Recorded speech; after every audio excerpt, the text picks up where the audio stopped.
कपड़े धोने वाली बहू। शादी के पहले से ही विभा को कपड़े धोने का बड़ा शौक था।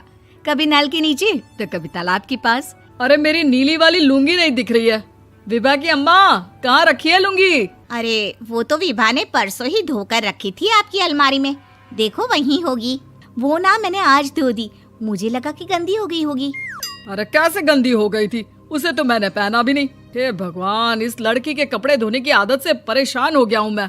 जितना तो घर में राशन नहीं आता, उससे कहीं ज्यादा डिटर्जेंट पाउडर का खर्चा है।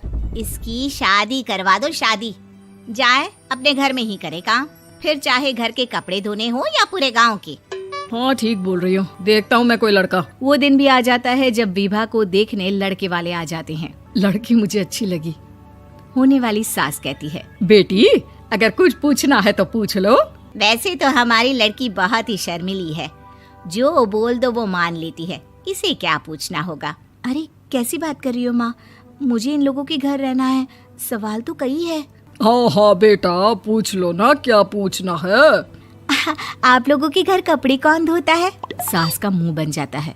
देखो, अगर तुम ये कहना चाहती हो कि तुम्हें कपड़े धोने नहीं आते तो सुन लो, कपड़े मैं ही धोती हूँ, लेकिन तुम्हारे आ जाने के बाद मैं रुमाल तक नहीं धोऊंगी। अरे चुप रहना भाग्यवान, बहू बेचारी घर आई नहीं, उसे डराना शुरू कर दिया। वो क्या है ना बिटिया, अभी तक तो ये कल्लू की माँ ही धोती थी, लेकिन अब तुम्हारे पापा तो दहेज में वॉशिंग मशीन देंगे ही। तभी विभा की माँ बोल पड़ती है, सवाल भी पूछा तो क्या। वैसे भाई साहब, मशीन की तो फिर भी कपड़े धोने की कैपेसिटी होती है। मतलब जो बिटिया दे रहे हैं ना विभा, इसे कपड़े धोने का बहुत शौक है। ये आप लोगों के क्या, आस पड़ोस गांव मोहल्ले सबके कपड़े धो दे और उफ तक ना करे। बाहर देखा नहीं आपने कितने कपड़े सूख रहे हैं? सब हमारी बिटिया ने ही तो धोए हैं। बस भी करो ना माँ, शर्म आ रही इतनी तारीफ सुनकर। और तो और एक दाग निकाल कर दिखाओ तो मान जाओ। हाँ अच्छा, माफ करना बेटा, मैंने गलत समझा। हमें तो रिश्ता बहुत पसंद है। और ऐसे जुड़ जाता है रिश्ता कपड़े धोने का शौक रखने वाली विभा का। उसकी शादी हो जाती है कोयला फैक्ट्री में काम करने वाले कल्लू के साथ। शादी के बाद अचानक विभा चिल्लाती हुई सास के पास आती है। सासू माँ, अरे सासू माँ कहाँ है आप? ये तो धोखा है, धोखा दिया आप लोगों ने मुझे।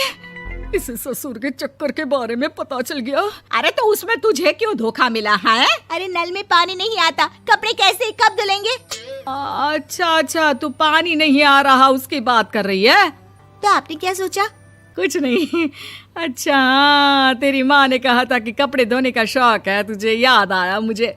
शौक बोलकर कपड़े धोने वाले मेरे जुनून को कम ना आके सासू माँ, कपड़ा धोना मेरा गुरूर है। तभी पति भी वहाँ आ जाता है। अभी मैंने इसे सनी देओल की फिल्म दिखाई है, उसी के डायलॉग मार रही है माँ। अच्छा सुन, साफ बता रही हूँ, पानी सुबह 4 से 6 और शाम को 10 से 12 आता है, समझी? विभा टाइमिंग सुनकर हैरान हो जाती है। ये क्या भूतों का मोहल्ला है? सुबह 4 बजे उठकर कौन कपड़े धोता है? 4 बजे टंकी में पानी जाता है, फिर सारा दिन धोना ना, किसने मना किया? अरे कैसी बात कर रही हैं? 200 लीटर की टंकी में कितने कपड़े धो लूंगी मैं? सुबह ही उठ जाऊंगी मैं। अब क्या था, विभा सुबह 4 से लेकर रात के 12 बजे तक कपड़े ही धोती रहती। एक रोज सास पड़ोस से निकलकर कहीं जा रही होती है कि साथ वाली कहती है, हाँ कल्लू की माँ, जरा ये बताओ कि 2 साड़ी है, 2 ब्लाउज और एक पेटीकोट और एक नाड़े वाला लंबा कच्छा। हाँ तो? अरे तो क्या, कितना लोगी धुलाई ये बताओ। धोबन दिख रहे हैं हम क्या? हमारे पति सरकारी नौकरी से अभी रिटायर हुए हैं और बेटा सुपरवाइजर है कोयला फैक्ट्री में। धोबन समझ रखा है हमें।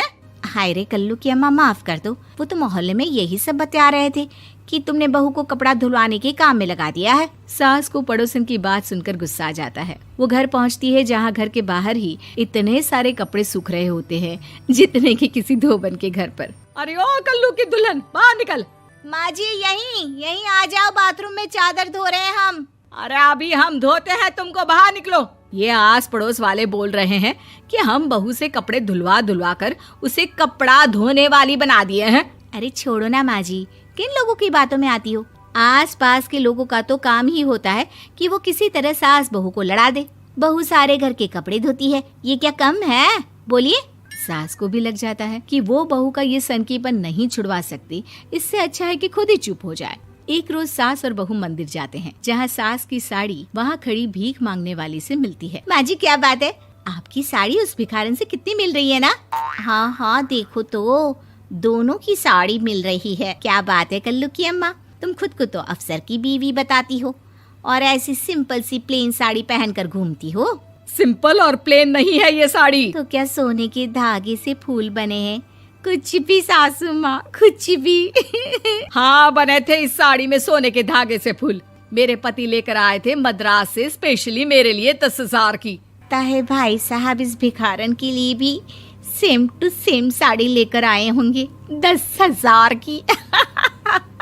सास उस वक्त तो कुछ नहीं कहती, लेकिन बहू के साथ घर आती है और अलमारी से एल्बम निकाल कर लाती है। ये साड़ी देख रही है, ये वही साड़ी है जिसे मैंने अभी पहना था। इस साड़ी में ये जो चमकदार फूल दिख रहे हैं ना, ये सोने के धागों से काढ़े गए हैं। लेकिन तू लोकल वॉशिंग मशीन ब्रश से घिस घिस कर सारे फूलों को निकाल कर साड़ी प्लेन कर दी। मुझे माफ कर दीजिए सासू माँ। और तो और, जब मैंने तुझे तेरी गलती के लिए कुछ नहीं कहा, लेकिन तूने तो सबके सामने मेरा मजाक ही बना दिया। क्यों? बहू को समझ में आ जाता है कि अब से उसका कपड़े धोना बंद।